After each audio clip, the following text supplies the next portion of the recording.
Estamos esta noche con el convencional del Partido Comunista, Marcos Barraza. Marcos, gracias por estar con nosotros. Buenas noches. Gracias por invitarme. Buenas noches. ¿Usted es de los que quiere o no quiere invitar a los expresidentes a la ceremonia? No, a mí me parece que es razonable invitarlos, que es es parte de una conducta cívica que no puede ser obviada o pasada por alto. Creo que es parte de la historia y la continuidad de Chile. ¿Se generaba algún problema por la presencia del expresidente Piñera, cree usted? O sea, una cosa es que uno de verdad le parece que es razonable que estén, pero creo que en el caso del presidente Piñera, por su responsabilidad en las violaciones a los derechos humanos durante el estallido social, pudiese ser incómodo. ¿Podría haber contramanifestaciones, cosas que opacaran el acto, cree usted? No desconozco aquello, o sea, no sé si da para eso, y no creo, pero él es indudable que tuvo una responsabilidad en los hechos represivos durante, digamos, lo que fue el estallido social en adelante, y es algo que va a estar permanentemente en la retina y en la memoria del pueblo de Chile. ¿Hay margen para que la mesa finalmente rectifique e invite? Yo entiendo que lo que se acordó, o más bien lo que se difundió desde la mesa de la Convención Constituyente, es que este jueves va a haber un intercambio desde la mesa para determinar a partir de las observaciones que se hicieron en el Pleno. Yo creo que hay espacio como para poder definir algo en el sentido de la invitación. Perfecto, hablemos del fin del Senado. Hoy día ya se concreta como una cosa más específica, incluso con fecha. ¿En qué minuto se transformó como en una meta fundamental para la convención el fin del Senado? Porque cuando uno revisaba al principio no era como uno de los objetivos prioritarios. ¿En qué minuto se transformó en algo importante? Yo diría que no es una meta o un fin en sí mismo. Lo que sí era un fin en sí mismo era dotarnos de un sistema legislativo con rasgos y contenidos distintos. Sostener un bicameralismo simétrico en el sentido de dos cámaras que cumplen la misma función no es provechoso para las urgencias sociales que tiene el país. Abundan los ejemplos de legislaciones que se han demorado excesivamente a propósito de esta condición simétrica. El Código de Agua es un ejemplo ilustrativo, 11 años en trámite legislativo.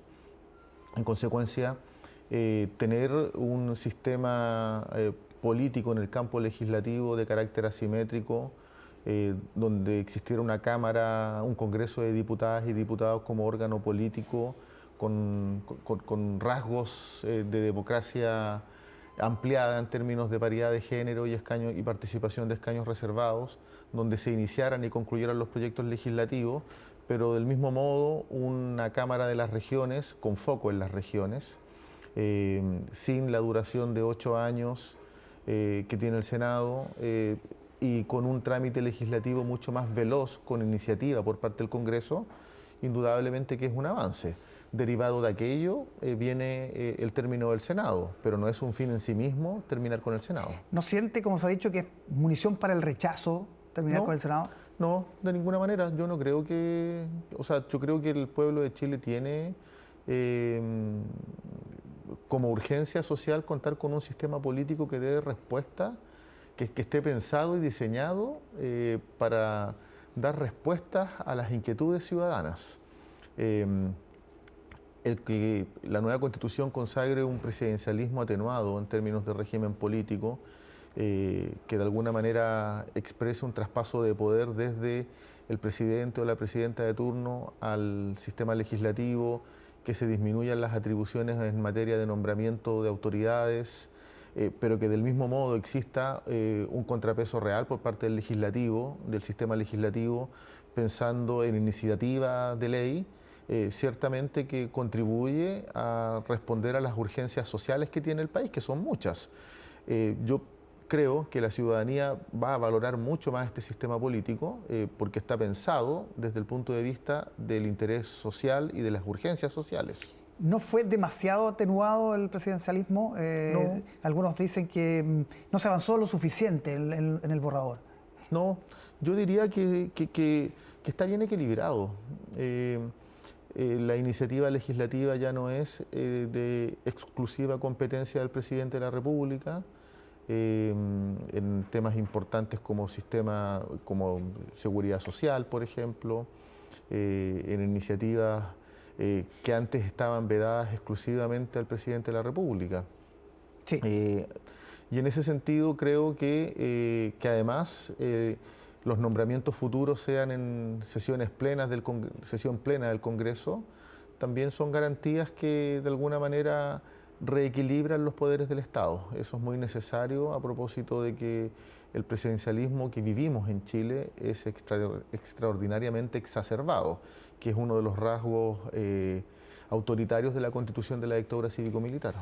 Los 4 séptimos, algunos dicen, no solo desde la derecha, también hoy día escuchaba al ex senador Arboe, se habla de cerrojos, ponerle cerrojos a la nueva Constitución. ¿Por qué esa intención de que no se pueda modificar en el primer periodo? El ex senador Arboe nunca estuvo incómodo con los 2 tercios que existían en materia de quórum supercalificado, y hoy día que hay un debate real, amplio, que hay un proceso de transformaciones, le incomodan. Ahora, centrándome en la cuestión de fondo, lo que buscamos con las disposiciones transitorias y luego con la norma permanente que se aprobó es que la Constitución no tenga las limitantes para efectos de reforma que tiene la actual Constitución. Los quórums supercalificados no contribuyen a aquello. Sin embargo, hay que combinar las atribuciones del Congreso con las capacidades que tenga la ciudadanía en términos de incidir en los procesos de transformación. Lo que se aprobó en disposiciones transitorias, en mi opinión, combina de manera adecuada las atribuciones e incidencias que tiene que tener en este periodo de vacancia el Congreso para efectos de reforma, con también las atribuciones e incidencias que tiene que tener la ciudadanía para una Constitución que se está implementando y que muchos de sus órganos no van a ver luz hasta el 2026, cuando sean las elecciones de Congreso de Diputadas y Diputados y de Cámara de las Regiones. Por tanto, que en materias como principios, derechos fundamentales, sistema político, forma de Estado, a propósito de la regionalización, y bienes comunes de la naturaleza y medio ambiente, exista un quórum de 4 séptimos por parte del Congreso como exigencia y a la vez referéndum, creo que equilibra bien las atribuciones del Congreso con la incidencia que tiene que tener la ciudadanía. Y en subsidio, cuando el Congreso alcance los 2 tercios, es una mayoría suficiente como para no requerir el referéndum. Sí, Marco, esto de los 4 séptimos da por muerto lo que se ha señalado aprobar para reformar. ¿A usted nunca le pareció creíble esa máxima? Yo creo que el aprobar para reformar, ¿sí? Me parece que es legítimo que alguien quiere, digamos, aprobar y luego perfeccionar la Constitución. El punto está en que para que eso ocurra, lo razonable es esperar que algunas instituciones primero se implementen antes de transformarlas. No sería, en mi opinión, muy democrático que la Cámara de las Regiones, que aún no existe, pudiese experimentar transformaciones sin que aún se haya implementado.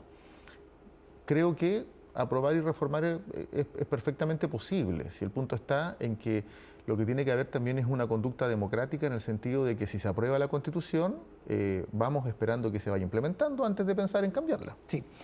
La llegada de la expresidenta Bachelet, que ya manifestó apoyo al apruebo, regresa al país probablemente en agosto, días que pueden ser claves en la campaña. ¿Usted cree que puede ser un factor que desequilibre este empate, esta cercanía que existe entre el apruebo y el rechazo en las encuestas? O sea, yo creo que la presidenta Bachelet siempre ha tenido compromiso, porque ella misma lo ha declarado, con el cambio constitucional. Sin ir más lejos, durante el gobierno de la nueva mayoría se implementó un proceso constituyente que tenía como propósito una nueva constitución. En ese sentido, la presidenta Bachelet y su gobierno fue pionera en el proceso de cambios y transformaciones constitucionales. Su apoyo a la constitución nueva, sin duda, que fortalece la voluntad de cambio y de apruebo. Y creo que su presencia va a ser muy positiva desde el punto de vista de fortalecer la intención para la aprobación de esta nueva Constitución. Que no se ha manifestado todavía es el expresidente Lagos. ¿Qué esperáis? Yo esperaría que llamara a aprobar.